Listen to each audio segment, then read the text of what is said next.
अज्ञानतिमिरन्धस्य ज्ञानजनशलाकया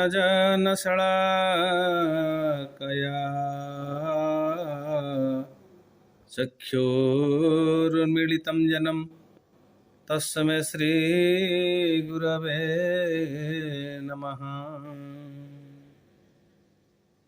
अनेकजन्मसम्प्राप्त कर्मबन्ध विदाहिने आत्मज्ञानप्रदानिनं तस्मै श्रीगुरवे नमः।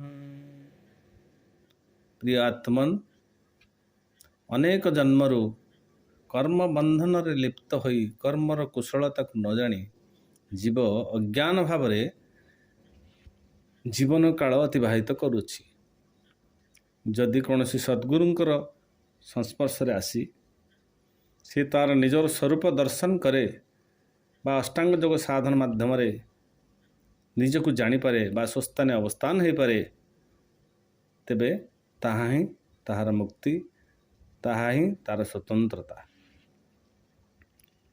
शिमुनि महाराजंकर मतरे जो मनुष्यर जड़ता और अज्ञानतार मात्रा अधिक थाए सेमानंकर स्वाभाविक गति मुक्तिर दिग को हुए नहीं।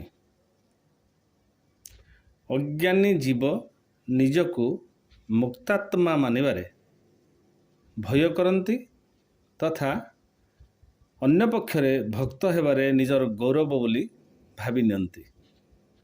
जेपरि गोटिए कुकुर स्वतंत्र हेबा परिवर्ते निज मालिक आगरे लांगुड़ हलाउ थाए एवं सही लांगुड़ हलारे ताको अधिकरू अधिक सुख अनुभव हे। जेमिति बंधा होइथिबा काठ गोछा जड़ होइथिबारु निजर बंधन को खोलिबाकू चेष्टा करे नहीं, ठीक सेपरि जो मनुष्य मानंक ठारे अज्ञानता बा जड़ता रो मात्रा अधिक थाए सेमाने भक्ति छाड़ी सेवक और चाकर हेबा छाड़ी जड़े मुक्तात्मा हेबा शुद्धात्मा हेबा और मुक्त तथा शुद्ध होई परमात्मा हेबा को चाहती नहीं। सेमाने चाहती कि सेमानकर कल्पित परमेश्वरंकर ठारे प्रार्थना करिबा, हे परमेश्वर मु मुक्ति चाहे नहीं, मते एपरि करि दियंतु कि मु आपणकर दासानुदास होई रही थाए। एहीपरि मनुष्य एतक बुझीपारे ना जे से मुक्ति ठारू अलगा होई दासतार केते बड़ नरक दिग को बढ़ी चलीछि। आहरी मध्य कवि माने लिखिछंती, तो देवता तोर पासे दूरे से की परी बजारू ठाकुर किणी पकाऊ छोरी बाई मन तो मध्यरे करनु ध्यान।